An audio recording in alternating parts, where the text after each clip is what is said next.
Wow, what an intro. I hope I don't disappoint.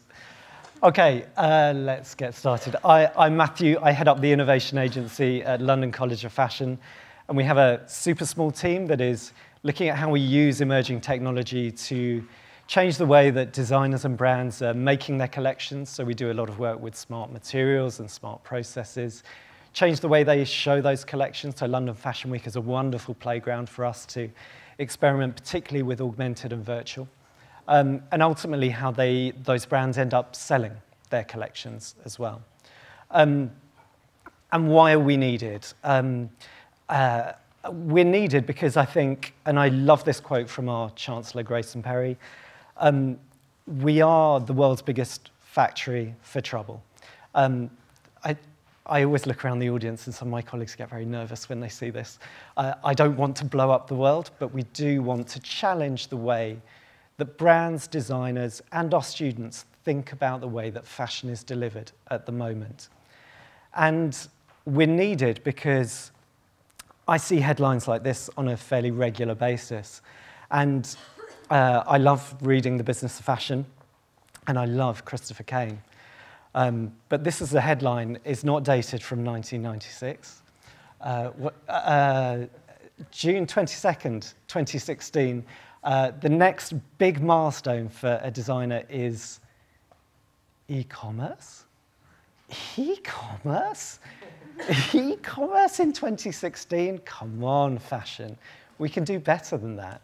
And so I scour the world looking for interesting stuff, and I always get very excited when I hear about integrations of fashion and technology.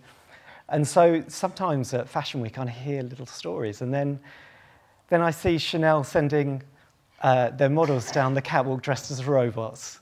Fashion tech. The set was a data center. Wow. So when I go and speak to brands, I use this quote by Hussein Chalayan, because fashion is obsessed with speed and change and bringing new things to market. But the industry does not move at as fast a pace as technology. And technology offers fashion the opportunity to genuinely do something new every single season. And anyone who's worked in fashion knows that really nothing's new. Every pattern's been cut, every material's been used, every style comes back. Technology can allow us to start doing extraordinary things. So some of the things that it can do is this, and this is not an exhaustive list of the emerging technologies that are beginning to change fashion and retail. And that is a lot. And so what we try to do as a team is look at every emerging technology, build a case study around it, show it to the world, show it to our students, and try and bridge that gap and narrow the gap between fashion and technology. But for today, I'm going to talk about immersive technologies and what they can do for fashion and retail. And I love talking about virtual reality because it has such a terrible reputation in fashion. Look at those. Why would virtual reality have such a terrible reputation? Well, earlier this year, I went to the Mobile World Congress in Barcelona, and I took this video. What is going on? What is this?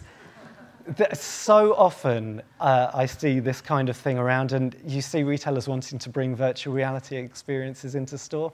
No one wants to see that. Don't do that.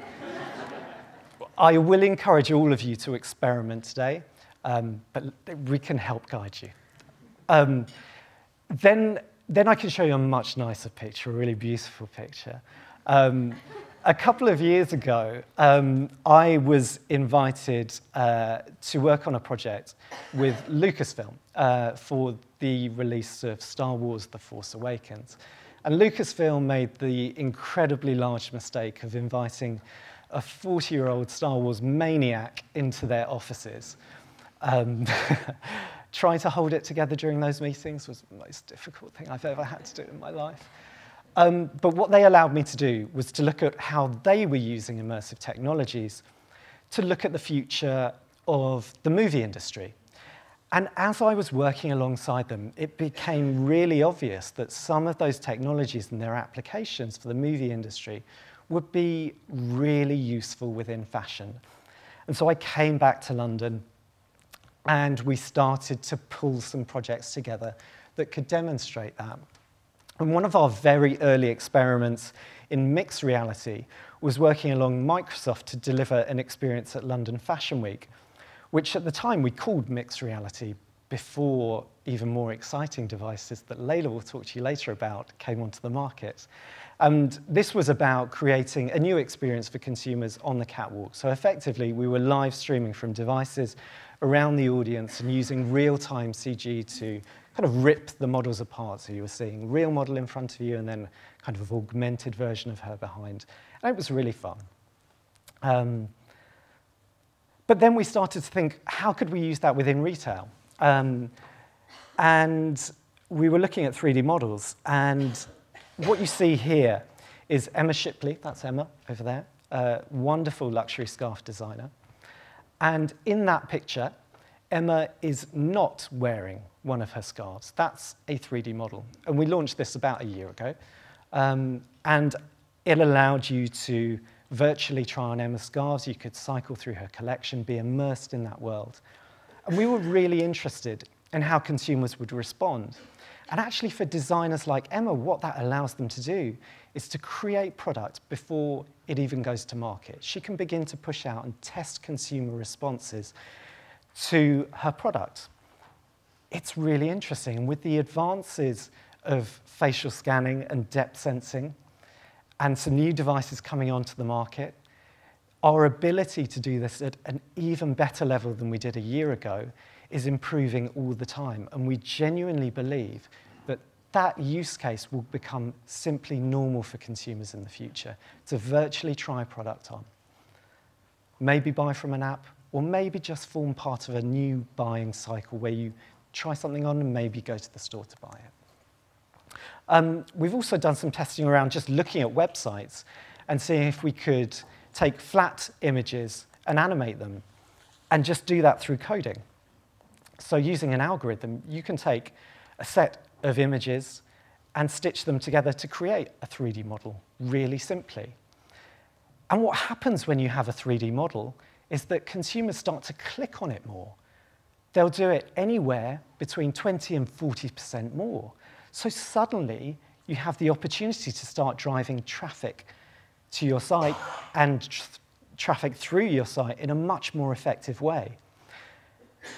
Now, this was just a really early test, and it's obviously not to a quality that a luxury brand would need. So we started to think about how could we do it in a more engaging way, and so looked at photogrammetry, which again is typically used by the movie industry. And if you can use lots of cameras and begin to use computational imagery, you can start creating 3D models that begin to get photorealistic. So this is a test and a proof of concept that we did for Mulberry really recently. And is their Amberley bag. And we're getting close. Now, the quality on that is obviously, compared to the previous image, way better. But there's still a huge amount of work to do. But when you have a 3D model, the possibility to start doing really extraordinary things for your consumers becomes a reality. And this is when we started to move into an area that is genuinely mixed reality. And this is a project that we did at London Fashion Week for a Danish designer called Martin Jarlgaard. And we scanned Martin's collection using just 4 high-definition cameras, turned that into a 3D volumetric mesh and placed it into Microsoft's HoloLens that Layla will explain to you afterwards, but effectively allows you to see a life-size hologram in the room with you. And it was a very early test of the technology, but we showed it at Fashion Week, and the BBC were very excited and came along to film it. And it was quite weird to see people at Fashion Week in a room wearing HoloLens, kind of looking at stuff that wasn't there. But as you see through the device, and you'll see it just in a second, the quality that we got was not bad, but it wasn't perfect, and certainly not good enough. There it is. You can see it kind of, I mean, if you like models with fishnet tights or pantyhose on their heads, that's cool. But effectively, our algorithm wasn't able to stitch the images together to make a really compelling image. But the most exciting thing about doing it was seeing people's reaction to it. This sense of wonder of having a genuine hologram in the room with you was extraordinary. And when I think about retail, and having worked in the industry, retail is about emotion. It's about exciting your customers and giving them a reason to purchase. We suddenly recognize that there's an opportunity to use this in a really meaningful way for the industry. So we went from 4 cameras to 64 cameras and scanned another designer's collection. And we shot that collection in separates. And this is the view through the HoloLens. So whilst it's still a little CG-esque, you can begin to see what you can do. And rather than just having a passive experience of looking at the model, you could actually begin to mix and match the designer's collection. And suddenly, you're in a room with a hologram and you can begin to cycle through that collection. What if you could go straight to checkout and buy that? What if that was you and you could virtually try on those products? Would that be exciting? Would that be useful? Would that be interesting? I think it might be. And so, whilst it's still at very early stages for this technology, this is something that we're super excited to keep exploring. And so we're using even more technology and going to Pinewood Studios and using motion capture. This is another photogrammetry shoot that we're working on at the moment on another project that will showcase early next year. That's 110 cameras.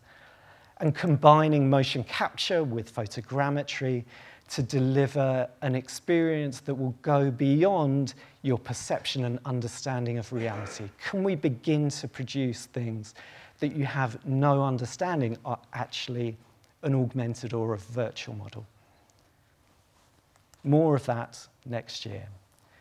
So the launch of Apple's iPhone X has created a whole ton of excitement around augmented reality, and it's not just Apple that are doing it. Google's Project Tango is allowing depth sensing and allowing us to start place virtual objects into the real world in a really compelling way. So this use of that technology is something that we're really excited by, and this afternoon you can go outside and have a test of something that we've done very recently with a wonderful designer brand called Rixo and a startup called HoloMe. So when actually wait till everyone else has finished talking, then you can go and experience it. But we've created some holograms for you to look at. And this was a really simple test, but delivering holograms that are starting to look really good, really realistic in the room with you. And you can do this anywhere on any device. They look quite nice. So, I get asked about the future a lot, about what it's going to look like. And the pace of change is beginning to get so fast that what we thought would be difficult to do, all of the technological problems are being solved. The platform that augmented reality is going to create will be in the hands of every consumer you have. Your ability to deliver incredible experiences for them is coming. The next year and two will deliver really amazing things. I don't know what the future looks like, but it is absolutely everybody's opportunity in this room to make that future, to experiment, to collaborate, to innovate. All of those things will build that future towards a real mixed reality world. And if any of you are interested, the kind of projects we're working on over the next 6 months are so exciting, you ought to follow us on social media. But if you're interested in what augmented reality will really do, have a look at what we do for London Fashion Week in February next year, because there is some truly stunning stuff to come. That's everything from me. Thank you so much for listening.